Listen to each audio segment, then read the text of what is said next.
महाराष्ट्र विधानसभा चुनाव को लेकर प्रियंका गांधी वाड्रा आज महाराष्ट्र के दौरे पर हैं। प्रियंका गांधी इस दौरान शिरडी पहुंची थी। यहां एक रैली को संबोधित करते हुए प्रियंका गांधी वाड्रा ने प्रधानमंत्री नरेंद्र मोदी और गृहमंत्री अमित शाह को चुनौती दे दी। प्रियंका गांधी ने इस दौरान कहा कि मोदी और शाह एक मंच से खड़े होकर घोषणा करें कि वे जाति जनगणना करवाएंगे और आरक्षण पर 50% की सीमा को भी हटाएंगे। प्रियंका गांधी ने आगे ये भी कहा कि बीजेपी वाले कहते हैं कि उनका भाई आरक्षण के खिलाफ है। वह व्यक्ति जो मणिपुर से मुंबई तक पैदल चला और न्याय की मांग की, उसके लिए बीजेपी कहती है कि वह आरक्षण के खिलाफ है, जबकि वह कन्याकुमारी से कश्मीर तक न्याय के लिए चला और जाति जनगणना की मांग भी की। बीजेपी वाले सरासर झूठ बोलते हैं क्योंकि वे डरते हैं। आखिर में प्रियंका गांधी ने यह भी कहा कि हम कैसे जानेंगे कि आरक्षण कैसे दिया जाए अगर हमें पता ही नहीं कि किसकी कितनी आबादी है। आइए सुनते हैं कि शिरडी में प्रियंका गांधी वाड्रा ने क्या कुछ कहा। आज पहली बार मुझे साईं बाबा जी के मंदिर में जाने का सौभाग्य मिला।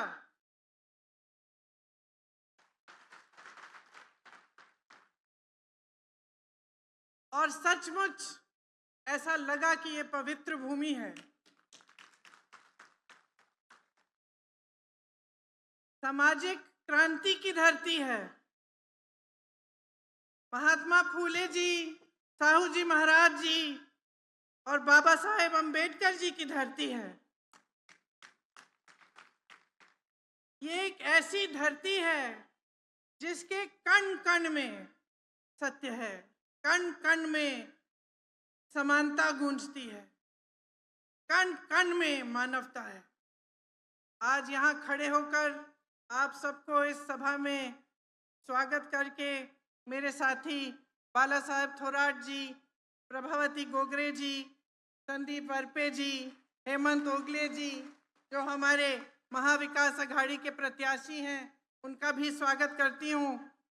और भाऊ साहेब वागचोरे जी, जयंत राव वाघ जी, राव साहेब मास्के जी, राव साहेब खेवरी जी, किरण काले जी, सीतक्का जी, जयश्री थोराट जी और मेरे सभी साथियों का इस सभा में बहुत बहुत स्वागत। देखिए, ये जो धरती है, इसने हमेशा हमारे देश को दिशा दिखाई।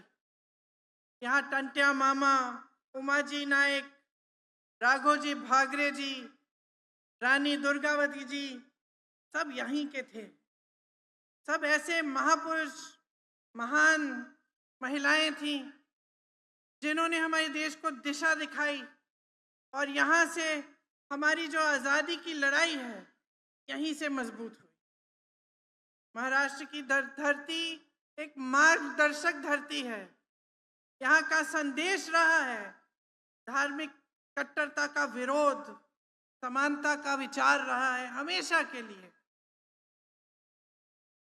संत तुकाराम जी कहते थे कि जे का रंजले गांजले त्यासी म्हणे जो आपले, तोची साधू ओळखावा देव तेथेची जानावा।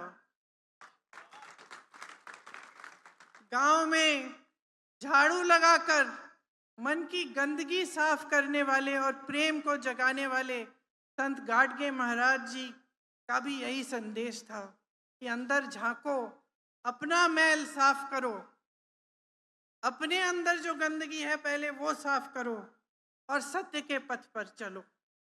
आज़ादी की लड़ाई में तिलक जी, गोखले जी, काका कालेकर जी, विनोबा भावे जी, भाऊ साहेब थोराट जी, अन्ना साहेब शिंदे जी, अच्युत पटवर्धन जी, ये सब यहीं से इन्होंने आज़ादी की लड़ाई लड़ी और हमेशा देश को राह दिखाई। आज मैं साईं बाबा जी के मंदिर में गई और मैं सोच रही थी, हम मंदिर में जाते हैं, प्रसाद लेते हैं, मत्था टेकते हैं, चले आते हैं। आजकल बड़े बड़े नेता भी, हम सब जब जाते हैं तो मीडिया भी होती है खूब सारी और सब देखते हैं। लेकिन जब हम उस मंदिर को छोड़ते हैं और अपने घर जाते हैं या अपने काम में लग जाते हैं तो हमारे अंदर क्या रहता है? जिनके सामने हमने मत्था टेका है, जिनको पूजा है, जिनका प्रसाद लिया है, उनकी बातें क्या हमारे मन में बसती हैं कि नहीं? क्या हम उनको अपने मन में रखते हैं कि नहीं? और यहाँ आकर साईं बाबा की वो प्रतिमा देखकर एकदम साधारण तरह से वही प्रतिमा, चाहे यहाँ हो, वहां पे बैठे हुए जो लोग थे वो बता भी रहे थे कि ये प्रतिमा पूरे देश में एक ही होती है, क्योंकि साईं बाबा जी साक्षात थे। और मैं सोच रही थी कि इनकी जो सीख थी समानता की, मानवता की, किसी का दुख है उसमें शामिल हो, उसकी मदद करो, कोई गरीब है उसकी मदद करो, सच्चाई की बात, सत्य की बात, ये आज जो हमारे देश के राजनीतिक मंच हैं, क्या ये बात आज भी उन मंचों पे है? क्या हमारे दिलों में है? क्या मैं चुनावी सभा में इसकी चर्चा कर सकती हूं? मैं सोच रही थी कि पिछले 10 सालों में मोदी जी के राज में, भाजपा के राज में, और यहाँ जो 2.5 सालों से आपकी जो सरकार रही है उसके राज में सच्चाई की अहमियत क्या रह गई है? ऐसे मंचों पर चाहे मंत्री हो, प्रधानमंत्री हो, बड़े बड़े नेता हो, कुछ भी कह देते हैं। उनको ये परवाह नहीं होती कि मैं जो कह रहा हूं, मैं जो जनता के सामने रख रहा हूं, ये सच है कि नहीं है, ये भलाई की बात है कि नहीं है, क्या मैं जनता के जज्बातों के साथ खिलवाड़ कर रहा हूं, राजनीति कर रहा हूं, या जनता की भलाई की बात कर रहा हूं। आज मुझे ताज्जुब होता है कि इसी महाराष्ट्र में, जिस पर हम सबको गौरव है, हमारे पूरे देश को गौरव है, छत्रपति शिवाजी महाराज जी का अपमान हो रहा है, आपका अपमान हो रहा है। वही नेता मोदी जी और उनके साथी, वही नेता जो मंच पे खड़े होते हैं और उनका नाम लेते हैं, उनका सम्मान नहीं करते। 7 साल पहले प्रधानमंत्री जी ने शिवाजी महाराज की प्रतिमा का शिलान्यास किया, बाद में चुपचाप से बनाना बंद कर दिया। संसद के बाहर जो उनकी प्रतिमा थी वो हटा दी, और जो सिंधुदुर्ग में प्रतिमा बनाई वो तो दह गई, क्योंकि उसको बनाने में ही इतना भ्रष्टाचार था। तो फिर नाम लेने का फायदा क्या है जब आप अपमान करेंगे? मोदी जी बार बार बाला साहेब ठाकरे जी का नाम लेते हैं मेरे भाई के संदर्भ में। मैं राहुल जी की बहन हूं, मैं कहती हूं मोदी जी सुन लीजिए, सुन लीजिए, बाला साहेब ठाकरे जी का नाम सुन लीजिए, और ये भी सुन लीजिए कि हाँ, हमारी विचारधारा अलग थी, हाँ, हमारी राजनीतिक सोच अलग थी, लेकिन न बाल ठाकरे जी और न कांग्रेस पार्टी का कोई भी नेता, न राहुल जी, न आज का कोई भी कांग्रेस का नेता शिवाजी महाराज का अपमान बर्दाश्त करते। और एक मेरी चुनौती भी सुन लीजिए कि जिस तरह से आप चुनौती देते रहते हैं, मैं चुनौती देती हूं मोदी जी को, अमित शाह जी को। मैं चुनौती देती हूं कि मंच पे खड़े होकर कह दें कि वो जाति जनगणना करवाएंगे, मंच पर खड़े होकर कह दें कि आरक्षण का जो 50% की जो सीमा है उसको हटा देंगे। वो मंच पर खड़े होकर कहते हैं कि मेरे भाई आरक्षण के खिलाफ हैं। वो व्यक्ति जो मणिपुर से मुंबई तक जिसने यात्रा की, न्याय यात्रा की, न्याय मांगने के लिए, उस व्यक्ति के बारे में कहते हैं कि वो आरक्षण के खिलाफ है।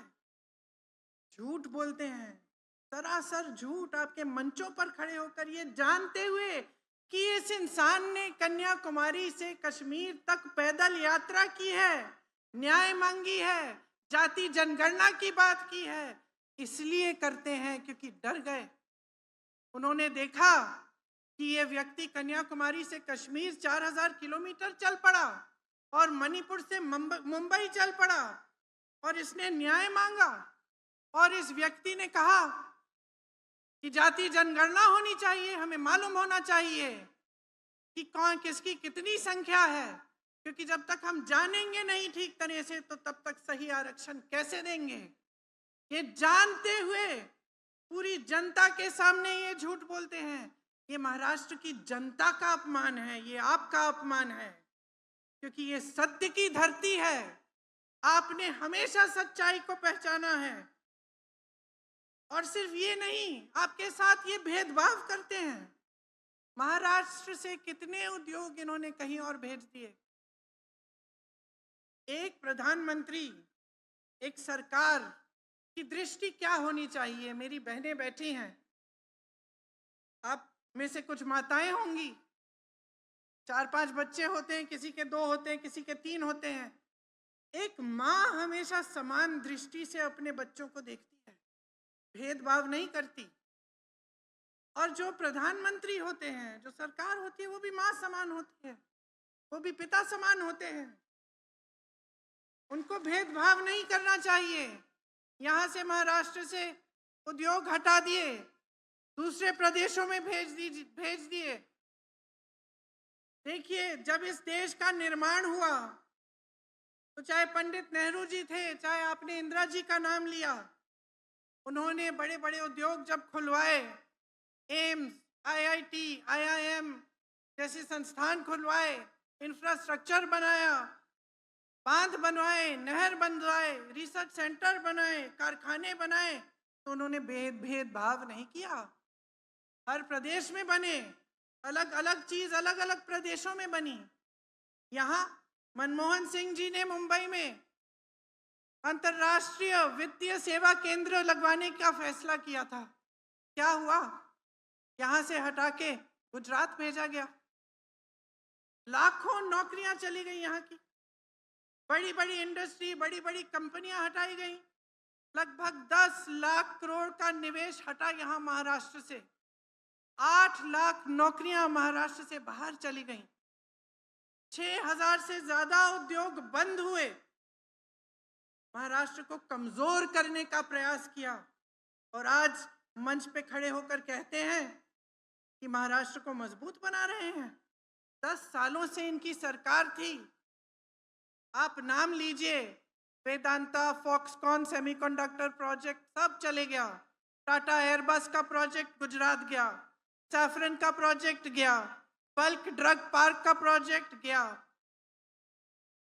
और अब स्वयं मोदी जी चुनाव के समय छोड़ के चले गए हैं विदेश। चुनाव का प्रचार खत्म नहीं हुआ, वो चले गए विदेश। आपका ध्यान भटकाने के अलावा कुछ करते नहीं है। 10 सालों से इनकी सरकार रही है, 2.5 सालों से महाराष्ट्र में सरकार रही है। वो कहते हैं, मैंने सुना उनका भाषण मुंबई में, कह रहे थे तब सरकार और थी, अब मोदी है। खुद कह रहे थे अपने बारे में, कह रहे थे कि अब आतंक नहीं है। मैं कहना चाहती हूँ मोदी जी, आप अगर मिलेंगे महाराष्ट्र के लोगों से, आप मेरे यहाँ पे बैठे हुए भाई बहनों से मिलेंगे, कष्ट करेंगे उनसे बात करने की, तो आपको पता चलेगा कि मेरी बहनें कितने आतंक का सामना कर रही हैं। आपको पता चलेगा कि ये जो महंगाई का आतंक आपकी सरकार ने सबके सामने छोड़ दिया है, उसका सामना कैसे मेरी बहनें कर रही हैं।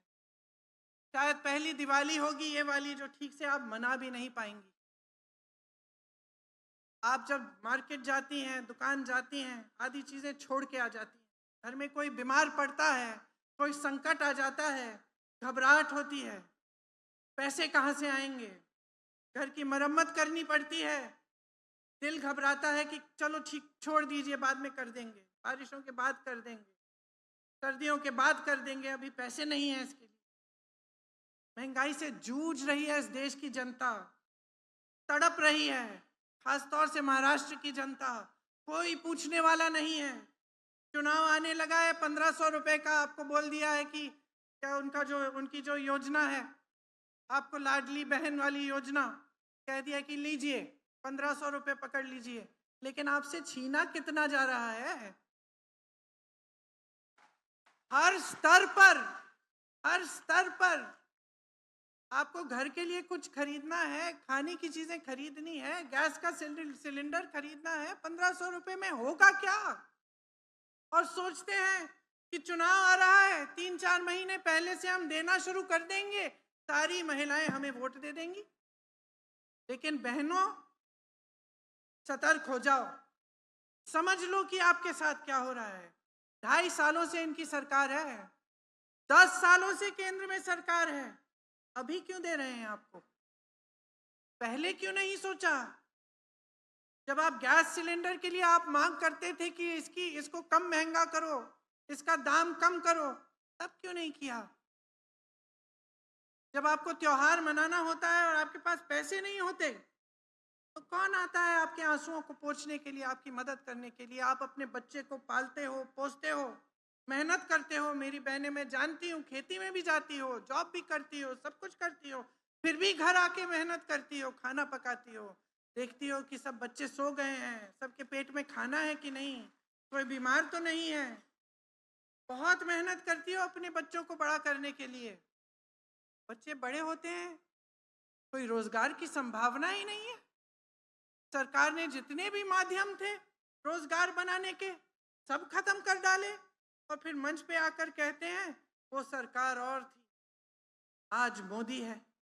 आज मोदी है इसीलिए इतनी महंगाई है, इसीलिए यहाँ का किसान तड़प रहा है, इसीलिए 10 सालों से सोयाबीन के दाम बढ़ाए नहीं गए हैं, क्योंकि मोदी जी हैं, खुद कह रहे हैं आज मोदी हैं। मैं पूछना चाहती हूँ इनसे, प्याज का किसान क्या करेगा? आपने उसकी क्या हालत बना दी है। कपास का किसान क्या करेगा? आपने उसको बर्बाद कर डाला है। क्या किया है आपने इन किसानों के लिए? जीएसटी पे जीएसटी थोप दिया, जो भी खरीदना होता है उस पे जीएसटी, ट्रैक्टर पे जीएसटी, खाद नहीं मिलती, सही दाम नहीं मिलता, कपास का नहीं मिलता, सोया का नहीं मिलता। संकट में है किसान आज। आप 10 सालों से प्रधानमंत्री हैं, आपने कुछ नहीं किया। किस मुंह से खड़े होकर आप कह रहे हैं कि आप महाराष्ट्र को आगे बढ़ाएंगे, कि आप देश के किसानों को मजबूत करेंगे? किस मुंह से? हर तरफ से आपने घेरा है, 50 लाख टन का फसल बर्बाद किया। प्याज का पहले निर्यात बैन कर दिया, फिर जब बैन उठाया तो एक्सपोर्ट पे ड्यूटी डाल दी। कपास का आयात करके आपने दाम घटवा दिए। तो हर तरफ से आपने हमला ही किया है किसानों पे। संतरे के निर्यात पे भी ड्यूटी बढ़ा दी। दूध का दाम नहीं मिलता है दूध उत्पादक किसानों को। कांग्रेस के समय में 40 रुपए मिलते थे। हाँ मोदी जी, तब सरकार और थी, आज मोदी जी हैं, आज आप हैं। ये बात आज जनता को अच्छी तरह से समझ में आने लग गई है। देखिए, आज हर तरफ से, चाहे किसान है, चाहे युवा है जो बेरोजगार है, जो पढ़ा लिखा है लेकिन उसको कहीं नौकरी नहीं मिल रही है, कहीं से रोजगार नहीं मिल रहा है, चाहे मेरी बहनें हैं जो महंगाई का आतंक का सामना कर रही हैं, हर तरफ से मोदी जी की जो नीतियां हैं उन्होंने आपको कमजोर करने का काम किया है। 16 लाख करोड़ रुपए इन्होंने बड़े बड़े उद्योगपतियों के माफ किए हैं, कर्ज माफ किए हैं। मैं आपसे पूछना चाहती हूँ मेरे किसान भाइयों, आपका कर्ज माफ किया है? क्या कहते हैं जब कांग्रेस पार्टी कहती है कि कर्ज माफ कर दो? क्या कहते हैं? कहते हैं कि पैसा नहीं है। तो अगर पैसा नहीं है तो 16 लाख करोड़ रुपए आपने बड़े बड़े उद्योगपतियों के कैसे माफ कर दिए? इसका जवाब है नहीं उनके पास। कांग्रेस ने जहां जहां कांग्रेस की सरकार है वहां कर्ज माफ करने का काम किया। राजस्थान में, छत्तीसगढ़ में, तेलंगाना में, कर्नाटका में। मोदी जी, तब सरकार और थी, आज आप हैं। सुन लीजिए, जनता देख रही है, जनता पहचान रही है।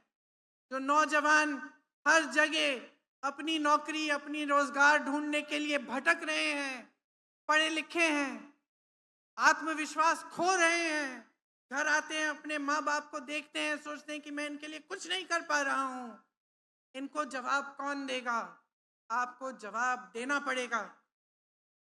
मोदी जी की सरकार को जवाब देना पड़ेगा और यहाँ महाराष्ट्र की सरकार को जवाब देना पड़ेगा कि आपके रोजगार यहाँ से दूसरे प्रदेशों में क्यों भेजे इन्होंने। आज 2 लाख सरकारी पद खाली हैं, इनको भरने का कोई काम नहीं किया गया है।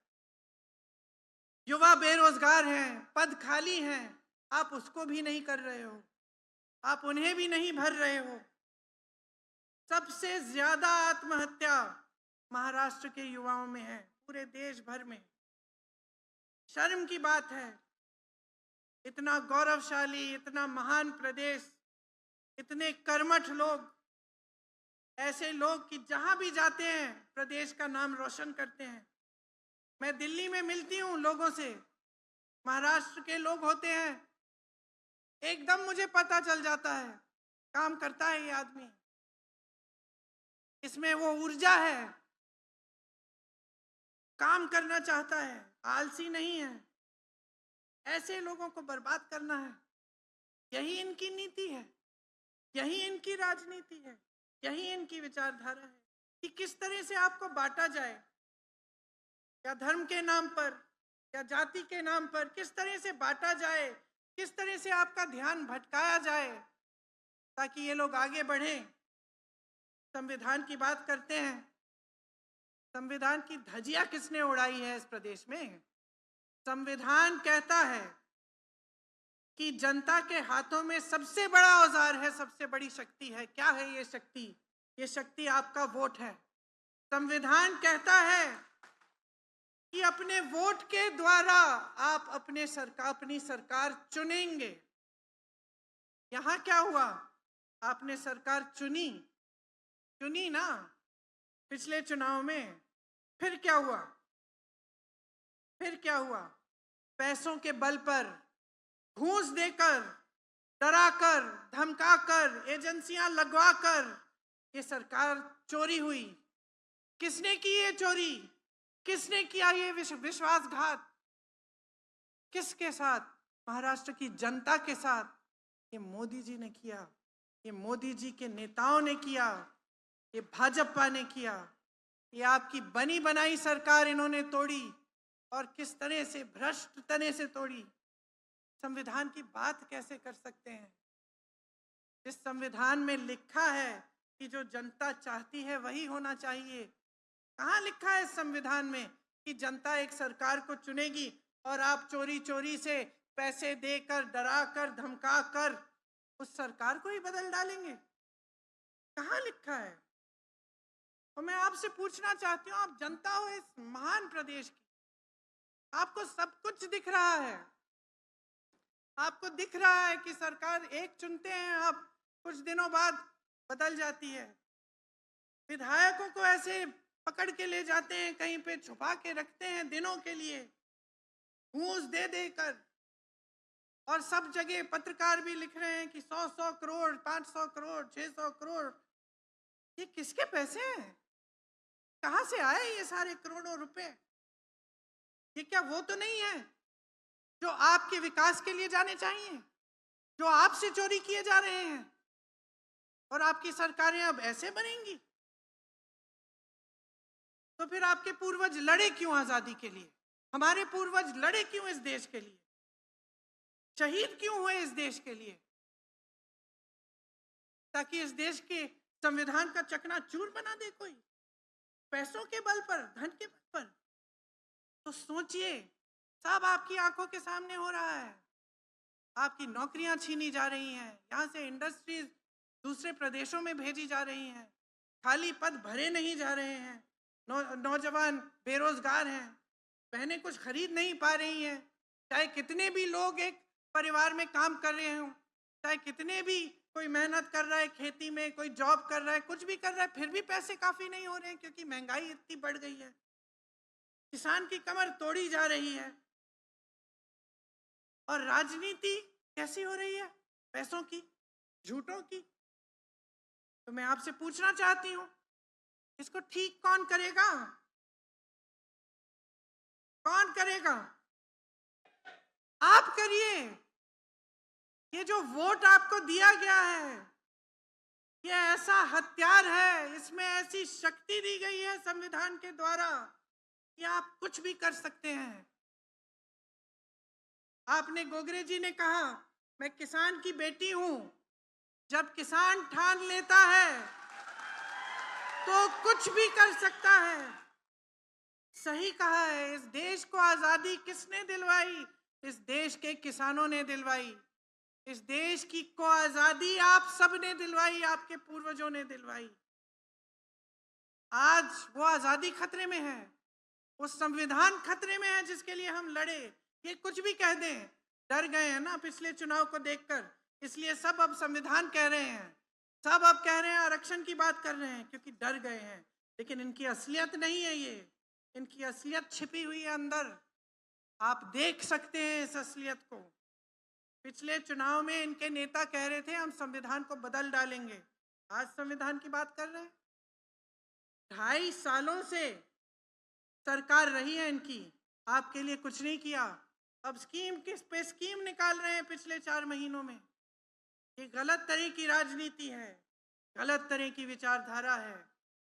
ये देश एक लोकतंत्र है, संविधान हमारी देश की जनता ने बनाया है, कोई इसे नहीं तोड़ सकता, कोई इसे बदल नहीं सकता बगैर आपके इजाजत की। तो मैं आपसे ये कहने आई हूं, इजाजत मत दो, ऐसी राजनीति को मत लाओ दोबारा अपने प्रदेश में, जो आपका इस्तेमाल करे, जो आपके बीच में फूट फैलाने की कोशिश करे, और जब समय आता है तो आपके प्रति जवाबदेह भी ना बने।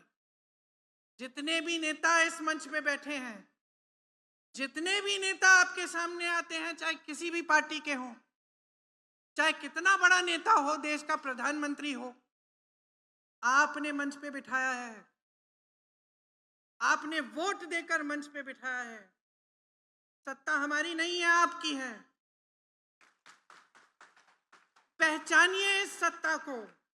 इस प्रदेश के किसानों को मजबूत बनाना है, इस प्रदेश की बहनों को मजबूत बनाना है, इस प्रदेश के युवाओं को आगे बढ़ाना है, उनको एक मजबूत आगे का भविष्य देना है। और ये भविष्य आप अपने लिए खुद बना सकते हैं अगर आप सही राजनीति को चुने, अगर आप सही नेताओं को चुने। आप अपनी राजनीति में ये डिमांड करें, ये मांगे कि हमें सच्चाई चाहिए, हमें जवाबदेही चाहिए, हमें काम चाहिए, हमें विकास चाहिए, हमें अपना हक चाहिए।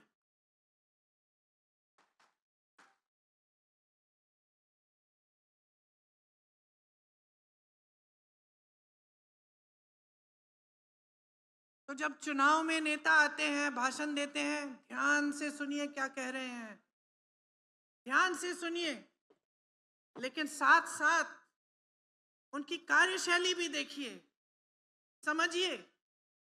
कांग्रेस के कितने प्रदेश हैं आज, जहां जहां कांग्रेस की सरकार है, कांग्रेस ने चुनाव से पहले गारंटियां दी, चुनाव के खत्म होते ही जैसे ही सरकार बनी, पहले दिन से गारंटी शुरू हो गई। और यहां 2.5 सालों से सरकार है, चुनाव के 3-4 महीने पहले ले आए अपनी लक्ष्मी वाली योजना, लाडली बहना वाली योजना, जिससे आपको 1500 रुपए पकड़ा रहे हैं। तो 2.5 सालों के लिए तो नहीं किया। कांग्रेस की सरकारों को देखिए, शुरू से जब से सरकार बनती है, छत्तीसगढ़ में मुझे याद है 24 घंटे के अंदर अंदर किसानों के कर्ज माफ करने का काम शुरू हो गया। ये लोग क्या कहते हैं, पैसे नहीं है। तो हम यहां पे भी, इस चुनाव में भी कांग्रेस पार्टी और महागाड़ी योजना नहीं, महाविकास अघाड़ी, माफ करिए, महाविकास अघाड़ी, हम लोग कह रहे हैं कि हमारी कुछ गारंटियां हैं। ध्यान से इन गारंटियों को सुनिए। महिलाओं को हम हर महीने 3,000 रुपए देना चाहते हैं और बस की जितनी भी यात्राएं हैं प्रदेश में वो मुफ्त होंगी। अब आप पूछ सकते हैं कि ठीक है, आपने कह दिया, हमें कैसे मालूम आप करेंगे? साथ में देखिए, कर्नाटका में हो रहा है। तो आपको ये भी देखना है कि ये लोग जो कह रहे हैं कहीं पे कर भी रहे हैं, हम कर रहे हैं। तो एक तो ये गारंटी है। दूसरी कि हम जातिगत जनगणना करवाएंगे और 50% आरक्षण की सीमा हटाएंगे। इसके लिए मैंने कहा कि मेरे भाई राहुल गांधी जी ने देश भर में यात्रा की है और हम करके दिखाएंगे आपको। एक और गारंटी है कुटुंब रक्षा। इसमें 25 लाख का स्वास्थ्य बीमा आपको मिलेगा। देखिए, ये राजस्थान में हमने किया था और मुझे इतनी खुशी हुई थी उस समय जब मैं राजस्थान गई थी। मैं ऐसे लोगों से मिली जिनका पूरा हार्ट का ऑपरेशन, कैंसर का पूरा इलाज सारा सरकार ने कराया इन 25 लाख रुपयों में और उनको कुछ नहीं देना पड़ा। सिर्फ जो रजिस्ट्रेशन का एक फॉर्म होता है, 100-200 रुपए उसके भरने के पैसे दिए, सब मुफ्त हुआ। और हम यहाँ भी आपके प्रदेश में भी ये करना चाहते हैं। तो ये हमारी तीसरी गारंटी है। किसानों के लिए 3 लाख रुपए तक कर्ज माफ होगा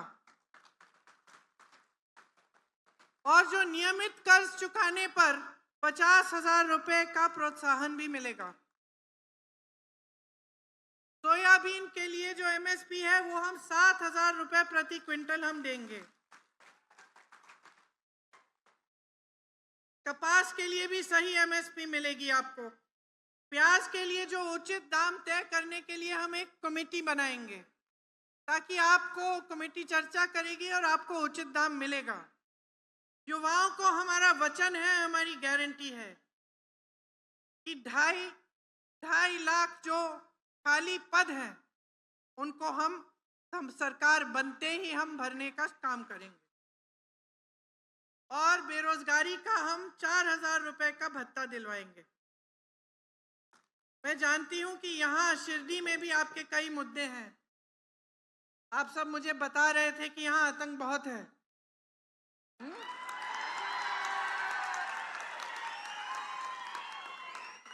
मोदी जी को सुनना चाहिए ये कि डराया जाता है, धमकाया जाता है आपको, डरो मत। कि मेरे भाई हर जगह कहते हैं डरो मत, खड़े हो जाओ, वोट आपका हथियार है, निडर हो जाओ, अपना वोट डालो, हमारे उम्मीदवारों को जिताओ और देखना कहां जाती है ये दहशत। आप याद रखिए, जो डराता धमकाता है ना,